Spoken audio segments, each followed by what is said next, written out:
کیا. میں نے کہا ہاں بھائی کہ خیریت تو ہے ندیم صاحب. کہنے لگے بھائی آپ آ گئے ہیں واپس. میں نے کہا ہاں میں وہ ایسے ہی بولتے ہیں. تو کہنے لگے ذرا یار ایونیو اسٹوڈیو تو تشریف لائیں آپ کو 3 ساڑھے 3 بجے. میں نے کہا کوئی خاص بات نہیں آپ آ جائیں, میں ایسے ہی ملنا ہے. اچھا تو میں چلا گیا. میں نے کہا ایسے ہی ملنا ہوگا. اچھا وہاں اس زمانے میں جتنے پروڈکشن ہاؤسز تھے اور بڑے بڑے اسٹارز تھے, ان کے آفیسز ہوا کرتے تھے وہاں اسٹوڈیوز میں, ان کے اپنے اچھا آفس. تو میں نے کہا اچھا ندیم جی کا دفتر ہے وہاں انہوں نے بلایا ہوگا. اچھا جیسے ہی میں ایونیو اسٹوڈیو داخل ہوا تو گاڑی میں پارک کر رہا تھا تو میری نظر پڑی تو سامنے چھت پہ بہت اس کی وسیع عریض چھت ہے کھلی ہوئی ایونیو اچھا اسٹوڈیو کی. تو اس پہ میں نے دیکھا ٹینٹ لگا ہوا ہے اور بڑے لوگ جناب آ رہے ہیں جا رہے ہیں. میں نے کہا پتہ نہیں غریب ہے یار, مجھے نہیں بتایا ندیم نے. خیر میں ان کے آفس چلا گیا. ندیم صاحب انتظار کر رہے تھے وہاں. غلام الدین بھی تھے, وحید مراد بھی بیٹھے ہوئے تھے, ندیم بھی تھے اور بھی تھے. تو ہم اوپر چلے گئے ہاں تو وہاں میں نے دیکھا جناب وہاں بڑے دیگ ایک کونے میں دیگیں پک رہی ہیں اور جناب وہ روٹیاں بہت بڑی تعداد میں تندوری روٹیاں رکھی ہوئی ہیں اور کوئی دعوت کا سا سما ہے. تو میں نے ندیم کو, تو ندیم نے ہنس کے کہا جناب یہ آپ کے استقبال کے لیے ہے. اچھا تو میں نے کہا کیوں بھائی؟ کہنے لگے کہ یہ جب آپ کامنٹری کرتے تھے تو وہاں جو انگلینڈ سے کامنٹری آتی ہے وہ 3 بجے شروع ہوتی ہے.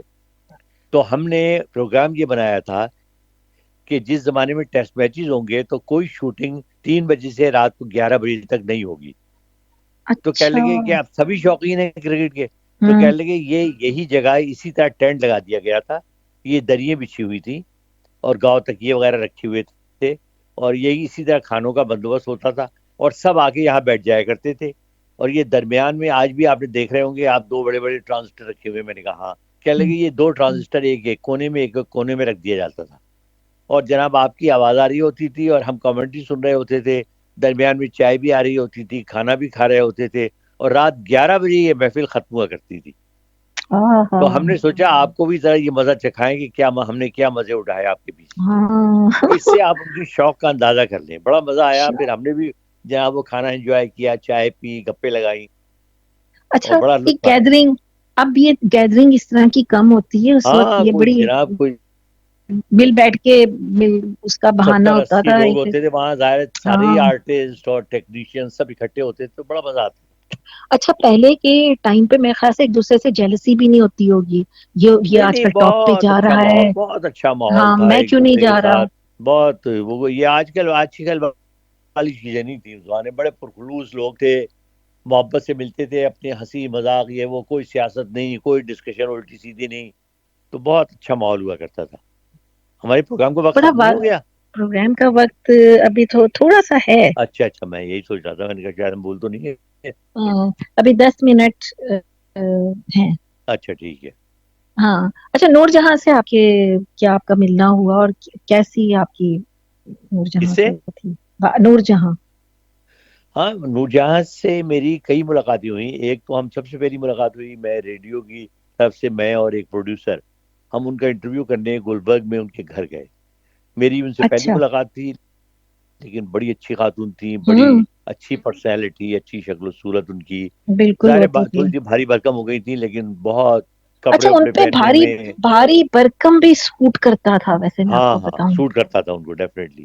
ہاں اور میری توقع کے برخلاف بڑی خوش مزاج خاتون ہوئی. بڑا انہوں نے انکریج کیا کہ ارے بھائی آپ کی آواز تو ہم بہت سنتے ہیں, آپ کی جو بڑی خوبصورت آواز ہے, بہت اچھا بولتے ہیں. جب آپ ملکہ ترنم کہتے ہیں تو بڑا اچھا لگتا ہے مجھے.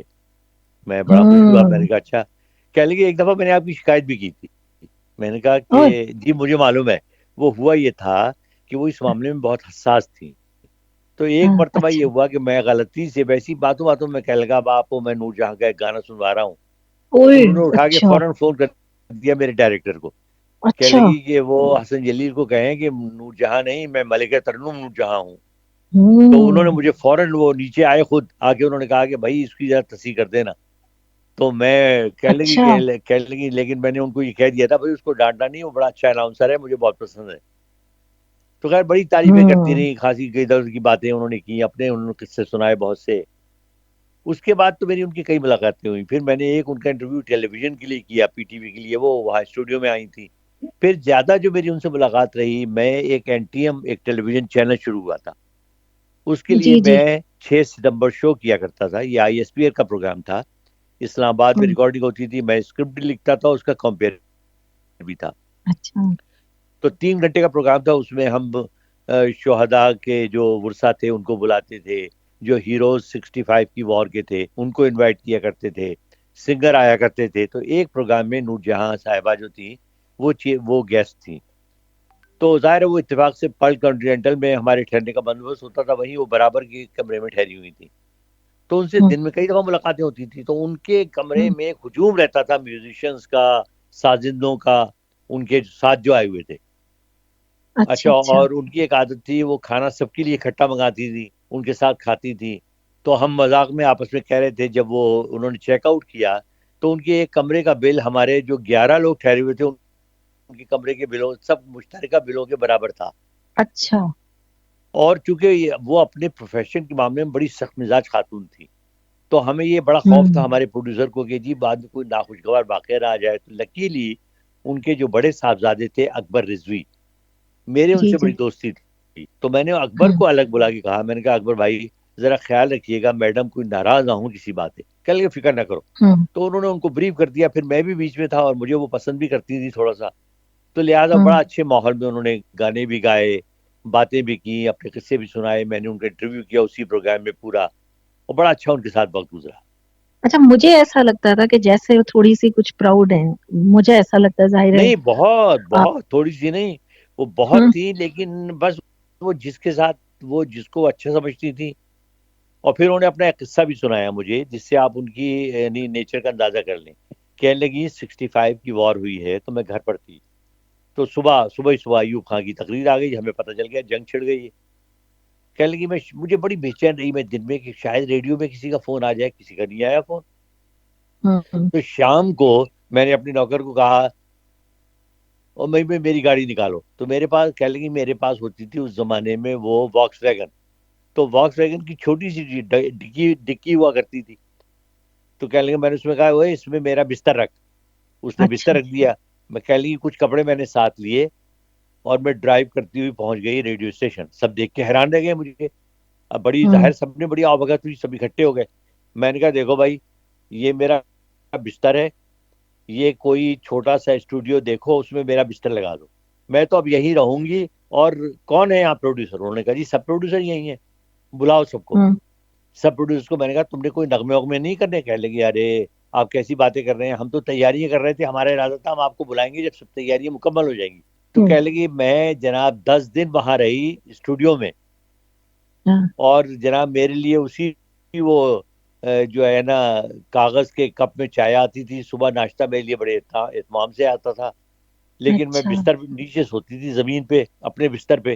اور کہنے لگے وہاں وہ یہ نغمے, یہ جو آپ جنگ کھیڑ نہیں ہونی زنانیاں دی, اور اے وطن کے سجیلے جوانوں, اور رنگ لائے گا شہیدوں کا لہو, یہ سب اسی زمانے میں نے ریکارڈ کیے. تو اس سے آپ ان کی نیچر کا اندازہ کر لیں.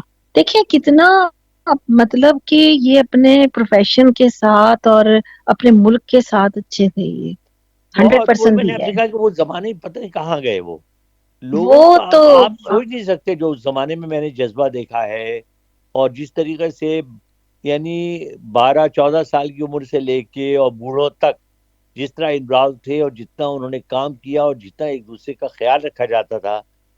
اور آپ بلیو کریں, اس زمانے میں کراچی میں تھا, کراچی میں اس زمانے میں ایک رپورٹ شائع ہوئی جنگ میں کہ حیرتناک طور پہ اس 1 مہینے میں جنگ کے کراچی میں ایک چوری نہیں ہوئی. آپ یہ دیکھیں, گھر کھلے پڑے ہوتے تھے, ایک چوری نہیں ہوئی. اچھا, وہ ٹائم بھی آیا ہے یہاں پر. بس جذبہ لوگوں کا. ہاں, اور 14 اگست پہ ایسا ہوا کرتا تھا کہ اوپر چھت پہ جا رہے ہیں ہم لوگ, جھنڈا لگا رہے ہیں, اصل میں دیکھیے ہر بات کوئی یہ ہے اوپر کہ چڑھا ہوا ہوتا تھا. سکون تھا, جذبہ تھا, ہر چیز اچھی لگتی تھی. پھر وطن سے محبت تھی. ہمارے سیاستدانوں نے قوم کے, ملک کے خلاف اور قوم کے خلاف پروپیگنڈا نہیں کیا تھا, لوگوں کو بگاڑا نہیں تھا. ٹھیک ہے نا, تو سب اچھے ماحول میں رہتے تھے, ایک دوسرے سے محبت کرتے تھے. پڑوسیوں کا اتنا خیال رکھا جاتا تھا, لگتا تھا آپ کے اپنے گھر کے لوگ ہیں. بالکل ہوتا تھا, اور کوئی چیز بنتی تھی تو لازمی ادھر آس پاس بھیجی جاتی تھی. یہ ایک تھا دستور کہ آپ کو بھیجنی ہے. جی ہاں بالکل. اور اب تو نیکسٹ ڈور کو پتہ نہیں ہوتا کیا بن رہا ہے ان کے نہیں اور اب کیا سب ہے افرا کچھ بھی. تفری، اب تو اپنا ہی وہ انہیں اپنے لالے پڑے ہوئے ہیں، تو آپ کو کیا کریں گے وہ. ہاں اب تو خیر اب تو مہنگائی نے واقعی لالے ہی پڑوا جی ہاں دیے ہیں، یہ بالکل تو حقیقت ہے. بالکل بالکل. کیونکہ تنخواہیں تو وہی ہیں، مہنگائی تو کر دی، اوپر سے ٹیکسز بھی اتنے کر دیے ہیں، اور تنخواہیں سب کی وہی ہیں، تو بس بےچارے تو مسئلے ہیں. اب میرا خیال مسئلے مسائل. شروع میں خاصے روز ہو چکے ہیں. ہاں کافی روز ہو چکے ہیں. بس وہ یاد آتا ہے تو پھر کسی ہمدرد کا سن کے تو اور دل کرتا ہے کہ انہی کے ساتھ روئیں دھوئیں، کیونکہ ہر کوئی تو نہیں سنتا. جی ہاں بالکل. ایسے ہی ہے یہ تو. امید ہے کہ اللہ تعالی ہماری دعا قبول کرے، سنے، آمین. اور آپ کا بہت اچھا سا ٹور رہے بس دعائیں کریں آپ. پاکستان کا. مجھے بھی بزرگوں کی دعائیں چاہیے. نہیں نہیں بالکل ہماری دعائیں آپ کے ساتھ ہیں، اور بڑا خوشگوار آپ کا یہ ٹائم گزرے، بہت اچھی یادوں کے ساتھ آپ دوبارہ وہاں جائیں اپنے گھر، تو آپ پھر وہ انجوائے کریں اس مومنٹ کو کہ ہم نے یوں کیا آمین تھا، یہ انشاءاللہ کیا تھا. انشاءاللہ اچھا وقت گزرے گا. انشاءاللہ. امید ہے ہاں اللہ کی ذات سے. انشاءاللہ. جی انشاءاللہ. اور پروگرام کا بھی وقت اب بالکل جناب. بس اگلی دفعہ آپ یاد رکھیے گا. بس ٹھیک ہے، اب اجازت ہی لیتے ہیں میرا خیال ہے. اور بس یہی ہے کہ آپ نے میسیج اگلی بار تو پروگرام میں ہم انشاءاللہ ضرور شامل کریں گے. مزید آپ نے کچھ کہنا ہو تو ضرور ہمیں لکھ کے بھیجیے. اپنا وائس میسیج ریکارڈ کرائیے. آصف صاحب موجود ہیں، وہ آپ کا ریکارڈنگ بھی کریں گے اور میسیج بھی پاس آن کریں گے. اجازت جی جی دیجیے. جی ٹھیک ہے، اجازت بالکل. لیں میرا خیال جی ہے. جی مجھے اور حسن بھائی کو اجازت دیجیے. اللہ انشاءاللہ اگلے حافظ. ہفتے پھر حاضر خدمت ہوں گے. اللہ حافظ. اللہ حافظ جی.